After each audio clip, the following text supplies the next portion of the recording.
आता हा लाल भोपळा आहे, मी याचं काय करणार आहे, एवढ्या बियाचा आहे की नाही हा भाग काढून टाकणार आहे. आणि हे चालतं, ह्याचा काय प्रॉब्लेम येत नाही. हे काय एवढं असं कठीण निबार नाही आहे, कोवळा आहे. त्यामुळे ह्याच्या सकटच फोडी कापून घेणार आहे, लहान लहान फोडी करून घेणार आहे. पहिल्यांदा काय करते, एवढाच एक पीस घेतला आहे, बास होतो आहे. अर्धा किलोचा जवळजवळ हा पीस असेल, एवढा पण लागत नाही, थोडा कमीच करायला लागेल मला. हे एवढं काढून बारीक चिरून घेते पहिल्यांदा. आता मी काय केलं आहे, हे भोपळ्याच्या ह्या बिया काढल्या आहेत.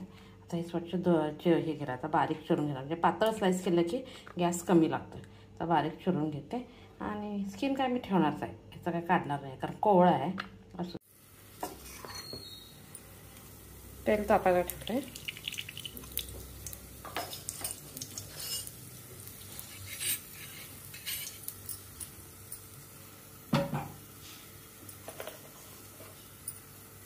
मोहरी, जिरे, आलं लसूण पेस्ट घालायची, कांदा घालायचा नाही.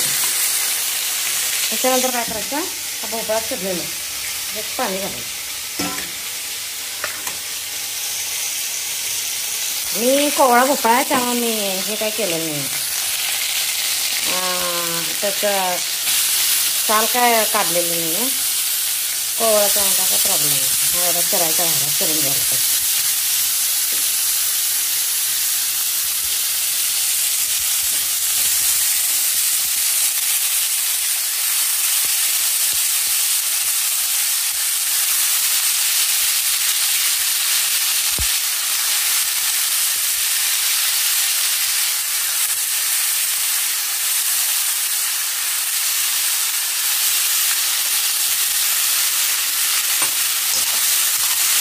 तर 2 मिनिटं छान असं फ्राय करायचं.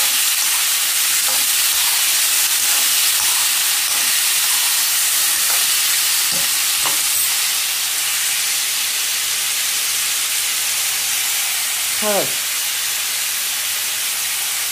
गरम मसाला,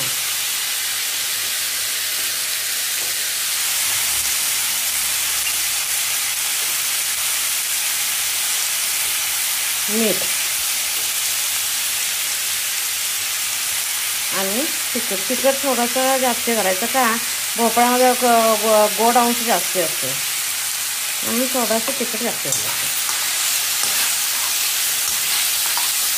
छान आपण परतून घ्यायचं. त्याच्यात कांदा वगैरे फोडणी घालायचं, तेलाचीच लसणाचीच फोडणी पाहिजे. आणि अगदी थोडंसं शेंगदाण्याचं कुटं, फक्त त्याला करीची घेऊन मिक्स.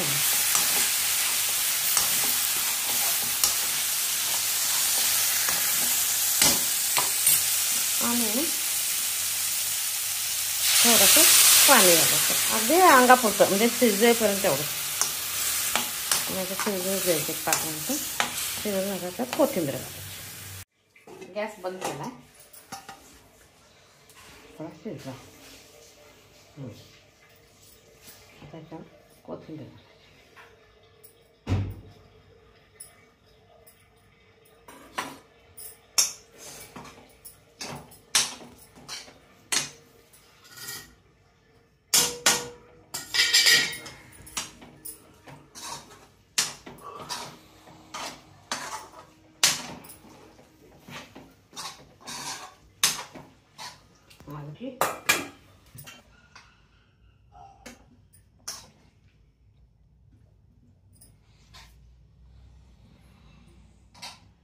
भोपळ्याची भाजी, लसणाची चटणी, शेंगदाणे, बाजरीची भाकरी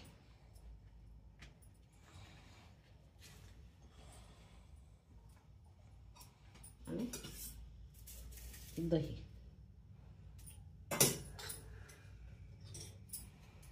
माझी रेसिपी आवडली असेल तर लाईक शेअर करा. आता आज नाश्त्याला तेल गरम केले, जिरे, मोहरी, बीन्स, मिरची, टोमॅटो, शेंगा आणि कांदा हे सगळं मी भाजायला घालणार आहे. पहिल्यांदा कांदा घालला, बीन्स घालणार आहे. बीन्स म्हणजे मी छप्पर आवडते, पत्रकार काही मराठीत उसाची शेंग म्हणतात. त्याला 1-2 मिनटं भाजी देणार आणि मग टोमॅटो घालणार. कारण टोमॅटो काय लगेच भाजला जातो.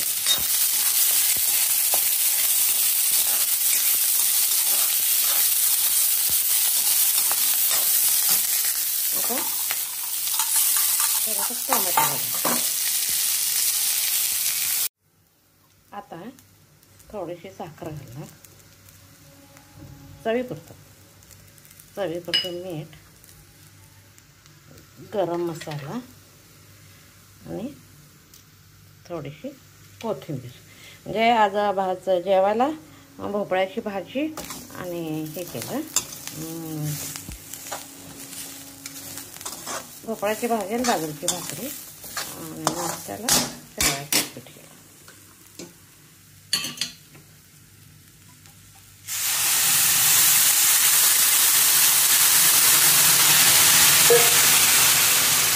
आता पाणी ह्याला कमी घातलं, कारण घरच्या शेवयाचं करून घेतलेलं त्यामुळे जास्त लागत नाही. विकतचं जर असलं तर जास्त लागतं. आता थोडासा लिंबू पिळायचा आणि ह्याच्यावर झाकण ठेवून सोडायचं. शेवयाचं उपीट खाण्यासाठी तयार.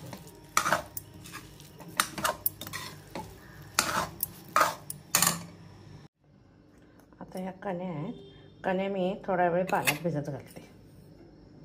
आम्हाला काय जास्त आंबट लागत नाही आणि ताकात म्हणून भिजत घालायची गरज नाही. शिवाय आम्ही सकाळी नाश्त्याला पितो नाही, त्यामुळं दूध घालून पितो. त्यामुळे आम्हाला आंबट व्हायची काही गरज लागत नाही. मी ताकात नाही भिजत घालत, पाण्यात घालते. एक थोडा वेळ भिजत घालायचं आणि नंतर वैरून मोकळं व्हायचं. नाश्त्याला चांगलं जेवतं. आता भिजत घातले की मऊ होते म्हणून घालायचं, जरा चांगली वाटते प्यायला. आता इकडं कण्या करून घ्यायला. कण्या जरा छान शिजायला लागतात, म्हणजे जोंधळा फोडलेला असतो नाही ज्वारी, छान शिजायला 10 मिनटं बारीक गॅसवर शिजवून घ्यायचं. इथं दूध तापायला ठेवलं, कुकर लावला. आता काकडी, टोमॅटो, कांदा तिन्ही चिरून घेणार आणि इन्स्टंट कोशिंबीर करणार. त्याच्यात मसाला वगैरे काय, शेंगदाण्याचं कूट वगैरे काय नाही घालायचं. दही, मीठ, साखर, कोथिंबीर एवढंच इन्स्टंट लगेच खायचं. म्हणजे खायच्या वेळी तेवढंच करायचं, कारण दह्याला पाणी सुटते नाही. करायचं ते जेवायला.